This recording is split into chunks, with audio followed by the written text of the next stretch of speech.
नमस्कार, focus news 18 में आपका स्वागत है। मैं हूं आपके साथ अंकिता। चलिए अब बात करते हैं मध्य प्रदेश की खबरों की। आज हम आपको एक ऐसी प्रेरणादायक कहानी बता रहे हैं जिसने निराशा के बीच आशा की नई किरण जगाई है, और इसका श्रेय जाता है आचार्य डॉक्टर सुधीर मिश्रा बिहार निवासी एक महिला जो वर्तमान में जोधपुर में कार्यरत है। लंबे समय से ब्रेन ट्यूमर जैसी गंभीर समस्या से जूझ रही है, और इसका श्रेय जाता है आचार्य डॉक्टर सुधीर मिश्रा बिहार निवासी एक महिला जो वर्तमान में जोधपुर में कार्यरत है। लंबे समय से ब्रेन ट्यूमर जैसी गंभीर समस्या से जूझ रही थी। बिहार से लेकर दिल्ली और जोधपुर तक कई विशेषज्ञों से परामर्श लिया गया। उन्होंने दिल्ली स्थित all India institute of medical science यानी एम्स में भी उपचार कराया, जहां स्थिति को जटिल बताया गया। इसी दौरान परिचितों के माध्यम से वे भोपाल स्थित श्री सिद्धा गुफा योग आरोग्य संस्थान पहुंचे, जहां आचार्य डॉक्टर सुधीर मिश्रा के मार्गदर्शन में पारंपरिक षटकर्म साधना प्रारंभ कराई गई।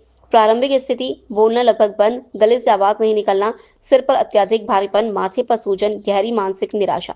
अपनाई गई विधियां: सूत्र नेति, जल नेति, सरसों तेल नेति, दूध नेति, घृत धारा और अखरोट एवं बादाम तेल प्रयोग जैसी पारंपरिक प्रक्रियाएं प्रशिक्षित मार्गदर्शन में कराई गई। 10 दिनों बाद बताए गए परिवर्तन: माथे की सूजन में कमी, आवाज में सुधार, सिर का भारीपन कम, मानसिक स्थिति में सकारात्मक बदलाव।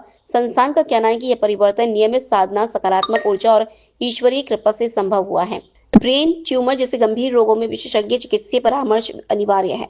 यौगिक षटक्रम केवल प्रशिक्षित मार्गदर्शन में ही करें। संस्थान ने स्पष्ट किया है कि उनका उद्देश्य सेवा है, किसी प्रकार का चमत्कारिक दावा नहीं।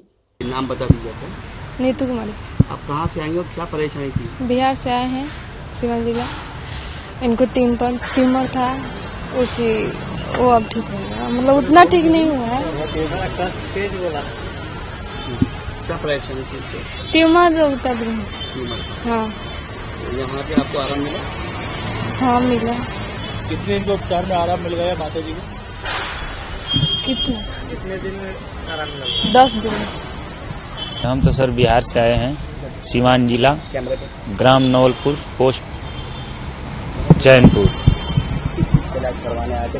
ट्यूमर, ब्रेन ट्यूमर, इसी चीज का इलाज कराने के लिए हम आए थे। फिलहाल अभी तो अच्छा है। कब से भी इनकी समस्या कब से भी? ये समस्या ये बहुत दिन से था इनको, मगर ऊपर ओपन हुआ 17-18 तारीख को जनवरी में। समस्या हो रही थी, इनको आवाज नहीं आ रही थी? इनकी गला बैठ गया था, आवाज नहीं आ रहा था और कुछ समझ नहीं पा रही थी, ना कुछ बोल पा रही थी। हैं कुछ इतना बता भी कुछ नहीं पा रही थे, मगर यहाँ आने के बाद बोलने लगी और कुछ हल्का भी हुआ शरीर इनका। हमारे पास भी ये क्या होता है कि हम लोग ऋषि मुनि चिकित्सा पद्धति होती है। भारत में जो है ना 120 प्रकार की चिकित्सा पद्धति है, उनमें से सर्वोच्च चिकित्सा पद्धति हमारे पास है जिसका नाम है षटकर्म चिकित्सा। 120 प्रकार की चिकित्सा में से पहली चिकित्सा जो है ना, जैसे अपन आयुर्वेद बोलते हैं, यूनानी बोलते हैं, सफा खाना, दवा खाना, इस प्रकार से 120 चिकित्सा आई है। उसमें पंचकर्म से पहले जो आता है षटकर्म। पंचकर्म हो गया आयुर्वेद पद्धति और षटकर्म हो गया ऋषि मुनि चिकित्सा पद्धति। इसमें किसी प्रकार की इसमें कोई जन हानि नहीं होती, शरीर की हानि नहीं होती और शरीर हर दिन तंदुरुस्त हो जाता है। अब हम लोग इसमें क्या करते हैं कि जैसे एक सूत का धागा होता है, उसको नाक में डालते हैं और मुंह के रास्ते निकालते हैं, तो मस्तिष्क की एक एक नाड़ियों को शुद्ध और पवित्र कर देते हैं। उसके बाद में फिर एक विशेष प्रकार का लोटा होता है, उसपे ये अभी था लोटा, तो उस लोटे के अंदर है ना हम लोग गाय का दूध, गाय का घी, बादाम का तेल, अखरोट का तेल, ये सब डाल के उसको मिला लेते हैं। फिर उसको नाक के रास्ते पिला देते हैं पूरा। तो जो मुंह से पियेंगे वो पेट में जाएगा और जो नाक से पियेंगे वो नाड़ियों में जाएगा। तो नस नाड़ियों में जाने में क्या होता है कि नाड़ियों के अंदर हमारी 4-5 तरीके की चीजें पड़ी रहती हैं, जैसे गंदा खून, म्यूकस और डिटॉक्स की कई सारी चीजें, उसमें गैस, ये सारी चीजें पड़ी होती हैं। तो जो हम दूध पीते हैं ना, तो वो चीज खुल जाती है, तो अंदर से डकारें आती है, भट्ट भट्ट डकारें आती हैं। तो आदमी को ऐसा लगता है कि जैसे हम आज ही जन्म हुआ है हमारा, इतना हल्का और तंदुरुस्त हो जाता है। चार्ज लगता है? इसमें देखो क्या होता है कि षटकर्म में ये बेसिकली इसमें सब नेचुरल चीजें लगती हैं। गाय का घी लगता है। आज दूध जो है ना 60-70 रुपए किलो के स्टार्ट से दूध होता है और इसकी वैल्यू 200-200 रुपए तक पहुंच जाती है कहीं पर दूध की। तो 30 किलो दूध में 1 किलो घी निकलता है।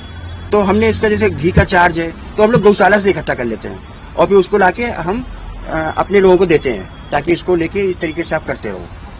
इसी तरीके से बादाम का तेल लगता है, अखरोट का तेल लगता है। तो ये सारे तेलों को जो है ना हम लोग नाक के रास्ते पिला देते हैं ताकि लुब्रिकेंट कर दें नसों को और उससे डिटॉक्स कर दें बॉडी को। कहाँ से लोग आते हैं? मेरे पास में भी हम बताएं आपको, धरती के सभी जगह के लोग आते हैं।